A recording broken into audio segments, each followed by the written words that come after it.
I hated like for months listening to people complain to me about masks and stuff like that. It's like, bro, you're over here complaining about wearing a mask to a guy that sits in a wheelchair every day. Like, come Yeah. on.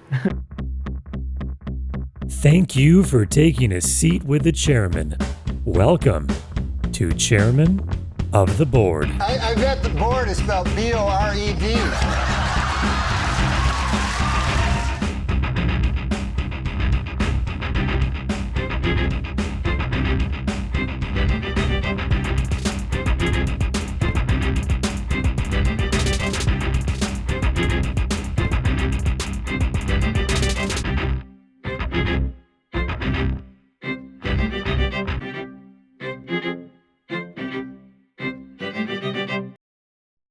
Hey, what's going on, everybody? Welcome to the Chairman of the Board podcast, episode 2. I know it's been a little while.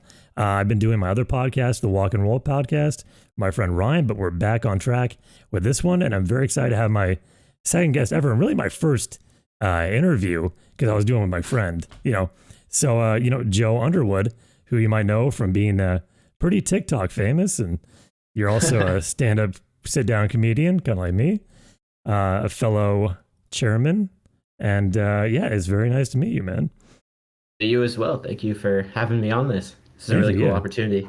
It's I don't growing up, I never like knew any other handicapped people, so I'm like the only one. Like everyone around me in my town, like I'm the only guy pretty much.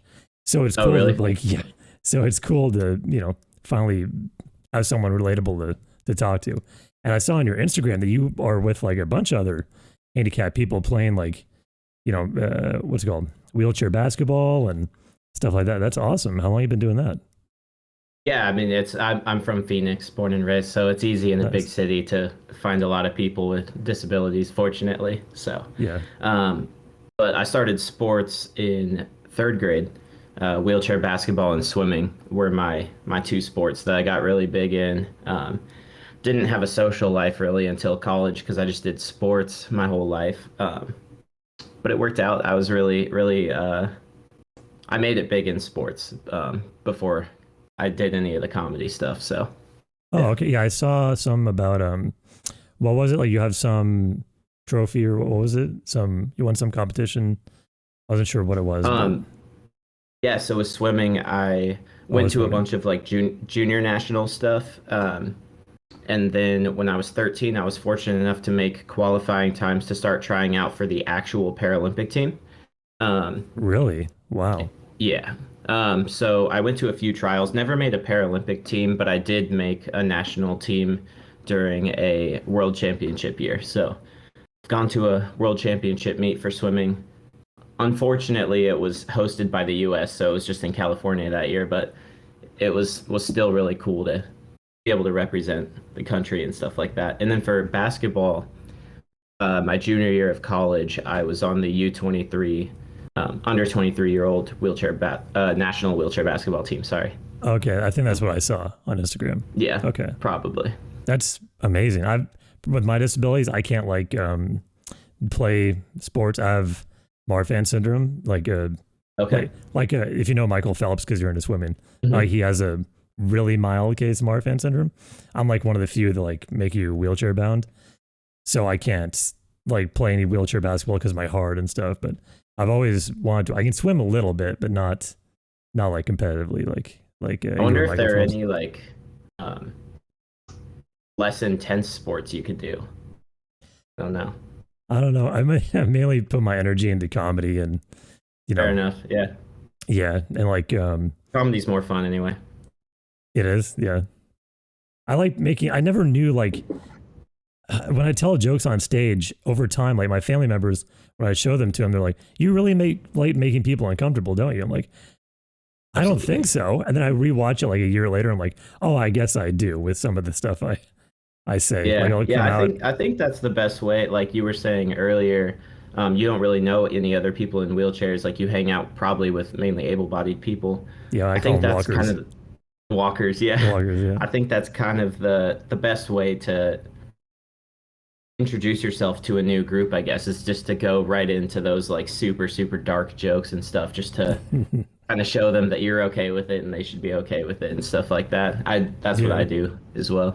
The first time I ever did it, I told the joke. I kind of like, well, I started out saying, I rolled on stage and was like, well, I forgot how to use my legs again. So right off the bat, they're a little like, oh, okay. And then I told the joke about my dad leaving and I got a big groan. And I'm like, really? Really? He's the one that left. Why are you groaning at me? And so it's fun to call people out on like being offended just to get them on your side. And I was wondering if you've ever had the same experience growing up where you use that uncomfortability. How do you say the word? Uncomfortability.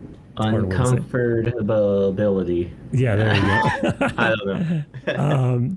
Probably should be able to pronounce that if I'm going to go into a career in speaking, but uncomfortability, like using that to like bond with people through laughter in order to make friends who are a little uncomfortable around you and kind of assimilate into like social circles and stuff.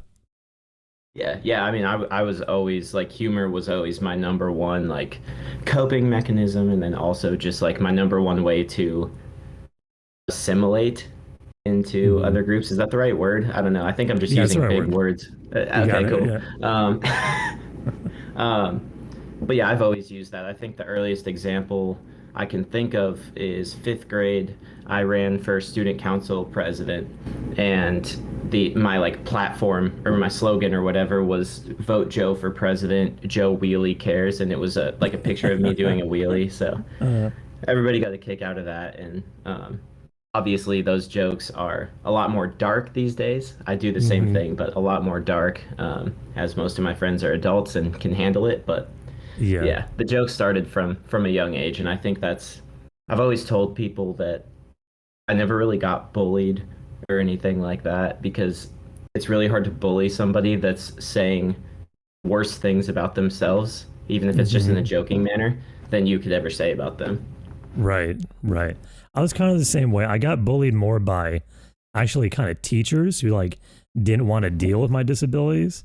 I just kind of wanted to brush me off and just tell me. I had one teacher once tell me, because I used to be legally blind. I had like 8 eye surgeries, but like 2 years ago. And they would tell me, they screamed at me once, just see better. And I'm like, I can't, I'm blind. Oh. Like, so. Yeah, my bad. I forgot about that. Did teachers ever like do, like kind of talk shit to you ever? Or, you know that? They didn't really talk shit. In third grade, I think it was third grade, early on in elementary school, I got put in special ed classes solely based on the fact that I had a disability. Like, I tested great. My disability is completely just physical. Some of my friends would argue mental, but that hasn't been confirmed by tests or anything like that. Same. Yeah. But I got put in special ed, and in third grade I got kicked out of it. They were like, "You don't need this." I'm like, "Yeah, no shit, dude." Like, just because I'm in a wheelchair doesn't mean I need to be in special ed. Like, I know what an apple is. It's a good point. It's a good point. Yeah.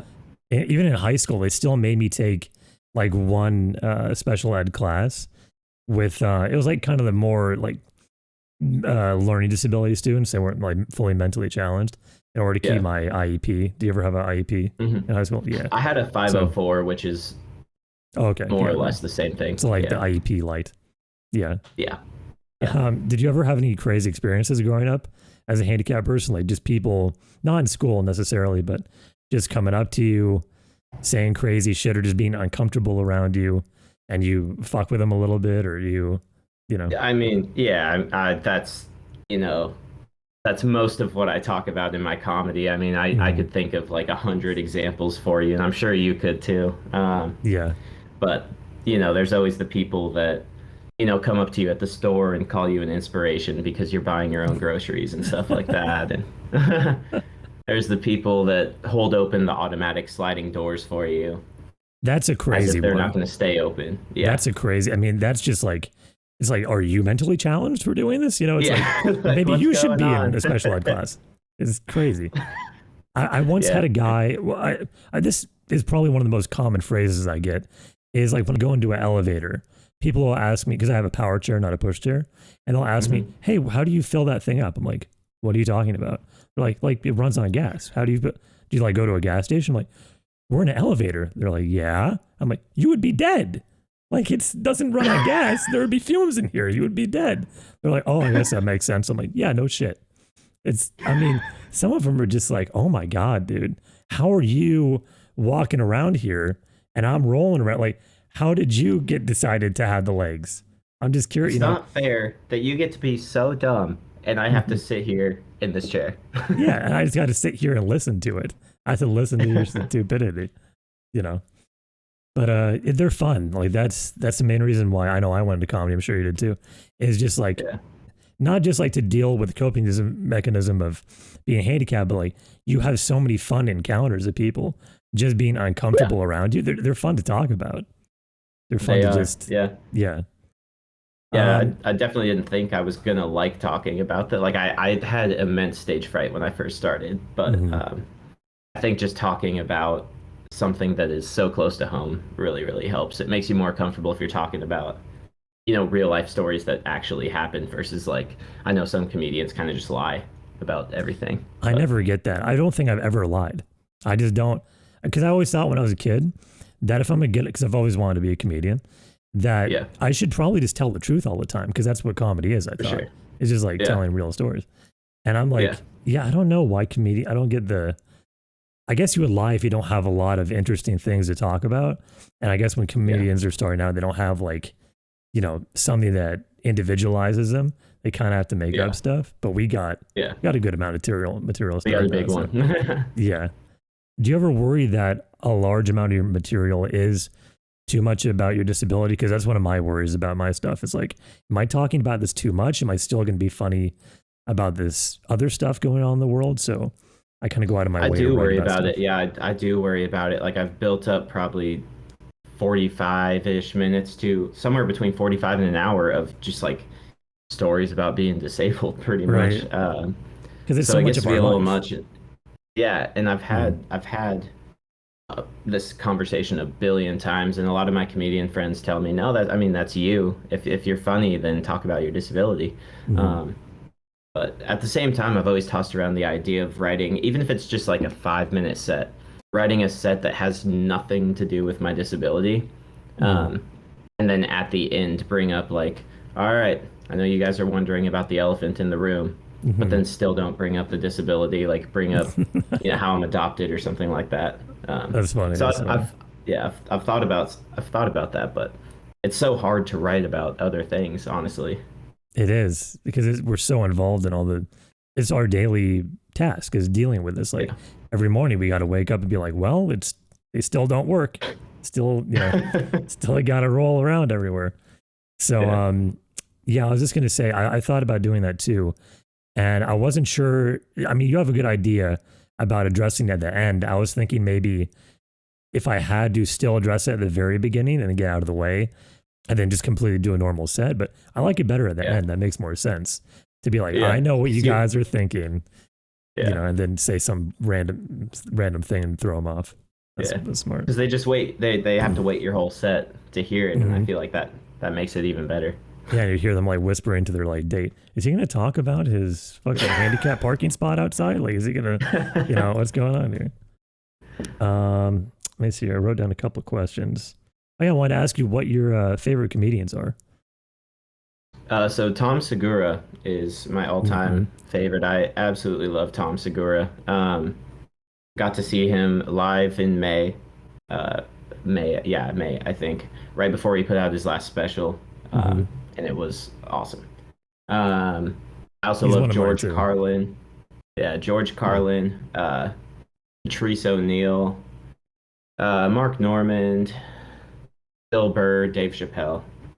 I could go on and on, obviously. I'm pretty much the same. I'd add Louis C.K. to the list too. I like Louis a lot. Yeah, for sure. Yeah, he's another one I would add as well.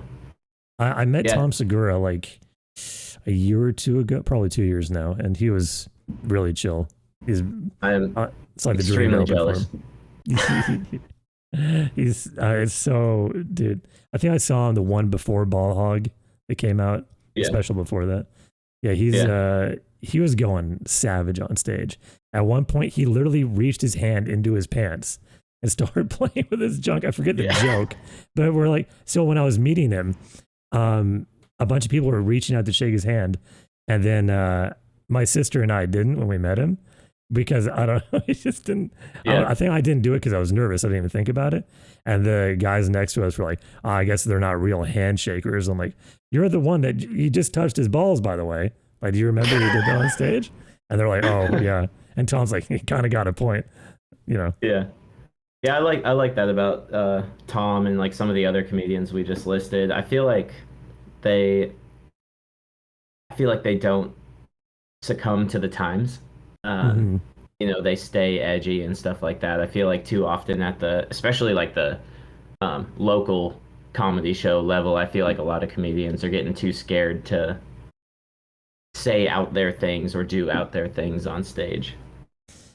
Yeah, I mean, the whole thing about being canceled is just the most ridiculous thing. I mean, if you have an actual day job and you're worried about like losing your job for saying something on Facebook that you're not supposed to say, I get that. And it's still wrong that you'd lose your job for saying Yeah. something silly that you don't mean, like a joke, for example. Yeah. But if you're a comedian, then like that's your job is to push the boundary of freedom of speech and keep going and Yeah. going and going and be like, oh, that's too far, pull it back.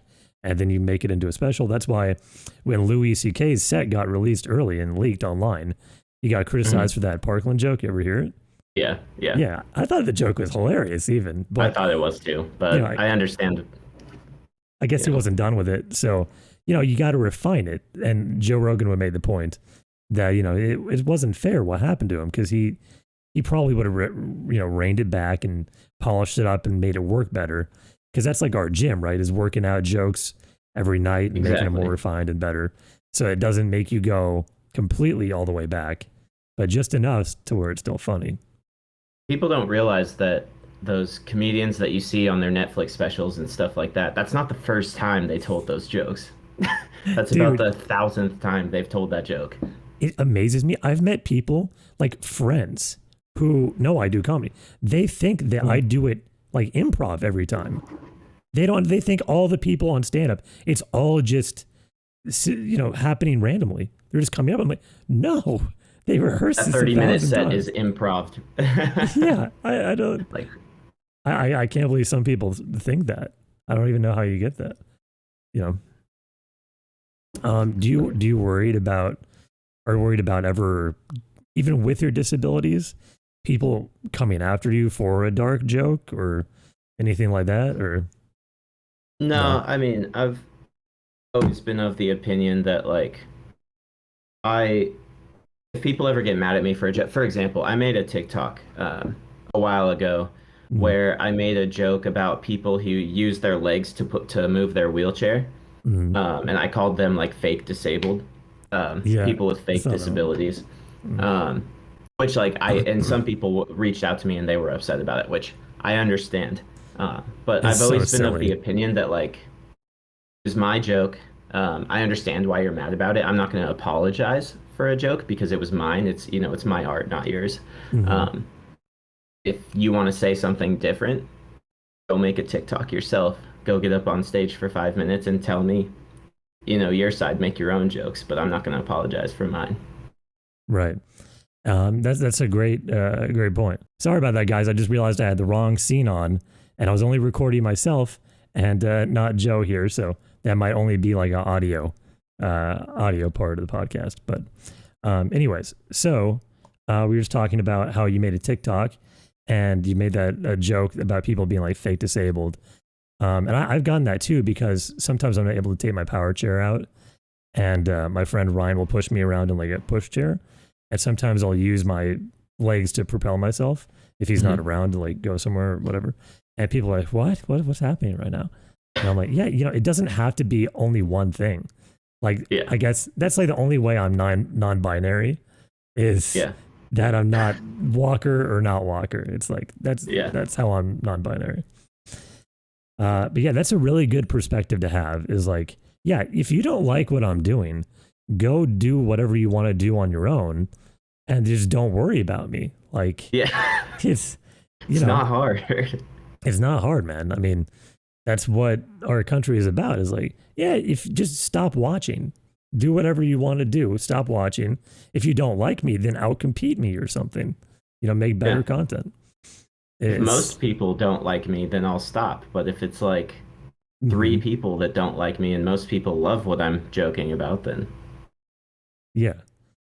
I don't get why companies would cater to those couple people on Twitter either. Like, there's a couple opinions of like, hey, we didn't like this one thing about an advertisement. And they're like, okay, well, we're scrapping the whole line then. It's like, what is the logic behind that? The vast majority of people are fine with it. Why are you catering to a couple people on Twitter that probably have mental illness? You know, I don't know. did you know Sometimes that? those couple people have a lot of money. Yeah, that's true too. Did you know like only what was it 10% of people on Twitter actually tweet and the other 90% just watch? I I had no believe it. Yeah, so it's just like a loud minority of people screaming Yeah. into just a void of nothingness trying to get Yeah. reactions. It's so Just silly that people. nonsense stuff too. Yeah, it's always nonsense. I always go in the trending section. I'm like, who's catering this stuff? Like, who's putting this up there? Because I know Twitter doesn't just allow stuff to trend. Like YouTube doesn't do that either anymore. They always Yeah. cater what they want on their trending list. Yeah. They're trending. It's Yeah. always the weirdest stuff. Yeah. Yeah. So what else is going on, man, in life? Just mainly working on comedy, sports, and I do you feel like still do sports? Or? I feel like I've actually kind of not been focusing on comedy enough, to be honest with you. I haven't performed in, I haven't even done an open mic in a couple months. Mhm. Um, I've just been so busy. I went through a point after COVID where uh, I was struggling to find work and stuff like that with my degree. Um, but I ended up getting a job as a swim coach here in Phoenix. So I've been doing that, and then I got certified as a personal trainer. So now I'm personal training at the gym that I'm a swim coach at. So that's adding a lot as well. That's awesome. But I I bet enjoy people it. don't Like, yeah. expect to see a And then I'm handicapped person playing, as a personal trainer. They're like, yeah. okay, And then I'm trying out a bunch of sports as well, doing wheelchair basketball, getting back into swimming, softball, wheelchair football. So that's all. damn, That's all keeping okay. me really busy too. But How does wheelchair football work? it's almost the same as like stand-up football, except it's one hand touch. You can still hit them, go hard like quad rugby and stuff like that, but it's one hand touch at the very least. Um, it's a shorter field, and Mm. the first downs are every 15 yards rather than 10. But I mean, if you can follow regular football, then you could follow wheelchair football. Most of the rules are more or less the same. That's crazy. I've never even heard about that. That's crazy. I Yeah, this probably is kind of couldn't the do. first year that it's come to fruition as Oh, an so it's actual new. league. Yeah. Okay, okay.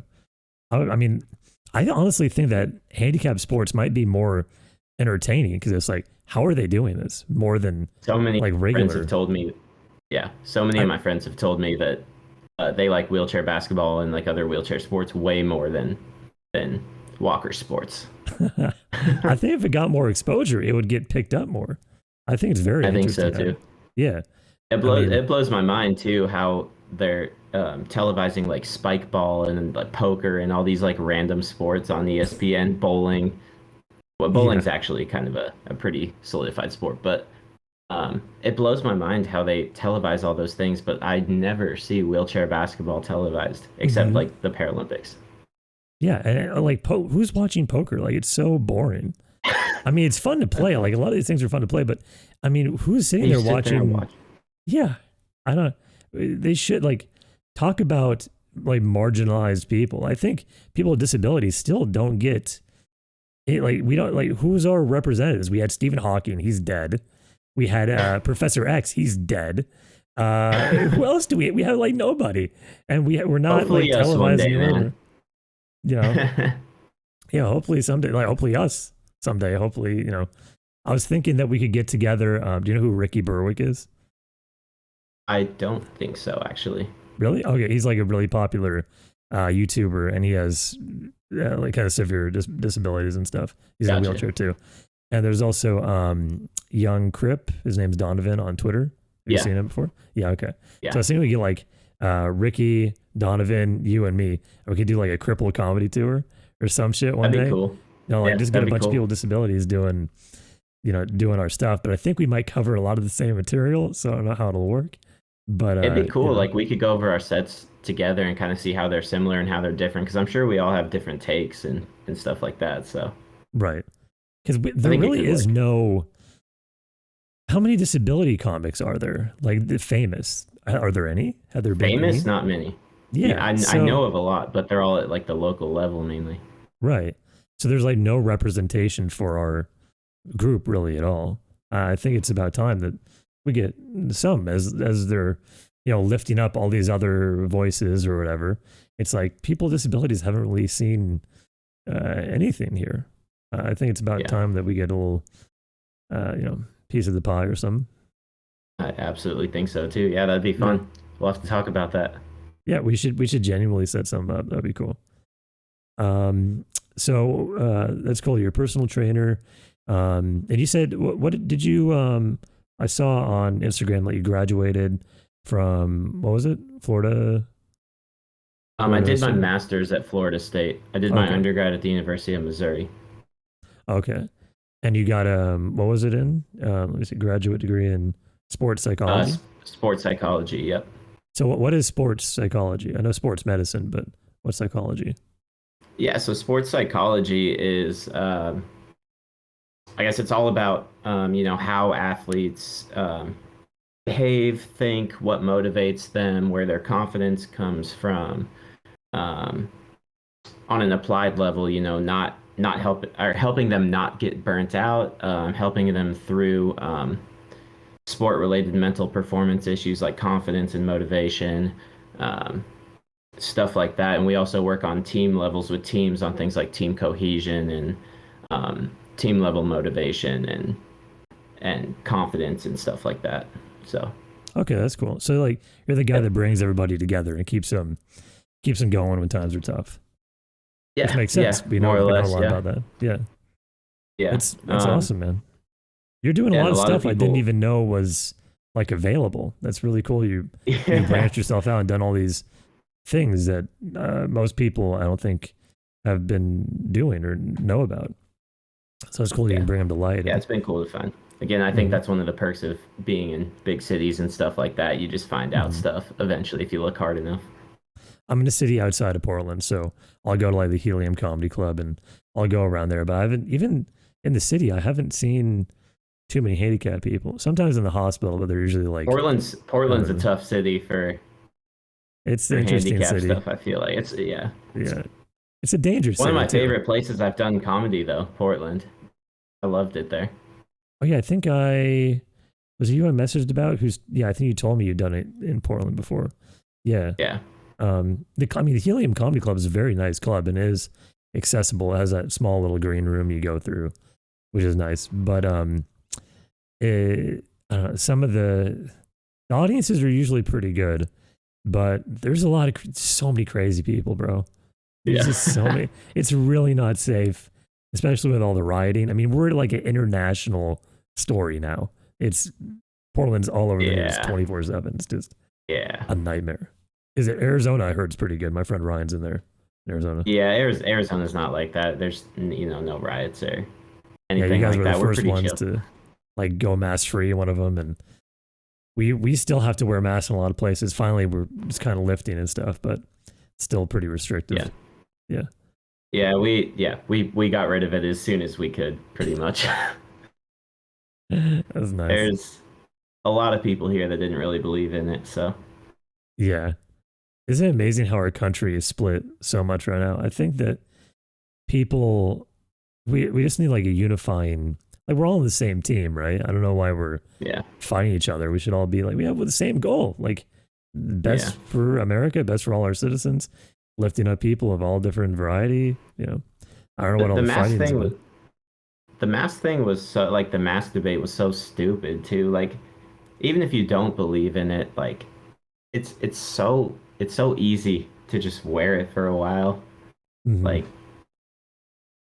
and I hated like for months listening to people complain to me about masks and stuff like that. It's like, bro, you're over here complaining about wearing a mask to a guy that sits in a wheelchair every day. Like, come Yeah. on. Yeah. It's like, I mean, you know, pain is relative, I guess, right? We just have a higher, I guess, tolerance for dealing with shit because we've always had to. Yeah.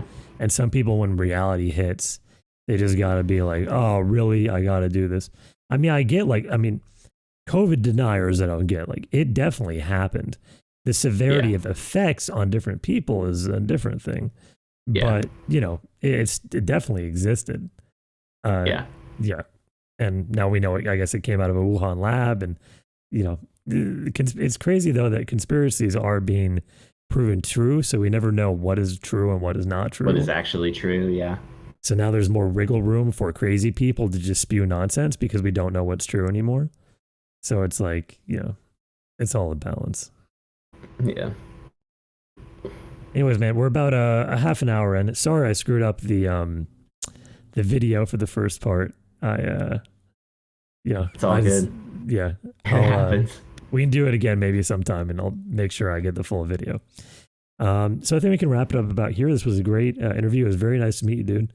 And if you ever want to play video games or do something like that, do you ever game? You ever play any games? It's been a while. Like I love video games. It's just been so long. I don't have a console anymore, so okay. It's got too busy. But You ever I want to play get PC? one. I want to get one and I want to play. You ever play PC or anything? I suck at PC. Like I love video game. Even if I suck, I love them. So I will game. But fair warning, I suck on the PC. It's okay. I'm not the best either. Absolutely suck. All right. Well, I have a friend that tried to teach me League of Legends a while ago and did not go well. yeah, that game looks pretty hectic. I haven't tried that one yet. I play more like Call of Duty and Battlefield and gotcha. stuff like that. So, Gotcha. anyways, this was awesome, man. I really wish you the best success and doing more. I mean, you had a couple viral TikToks. You really blew up on there, and you know, I wish you nothing but the best in your comedy. And we should get together and do the Cripple comedy tour with. Look up Ricky Berwick. He has some funny stuff, and Donovan. We can reach out to them and maybe get some going. So, yeah, that sounds super fun. definitely, bro. So, thanks again, everybody, for watching, and we'll see you in the next episode.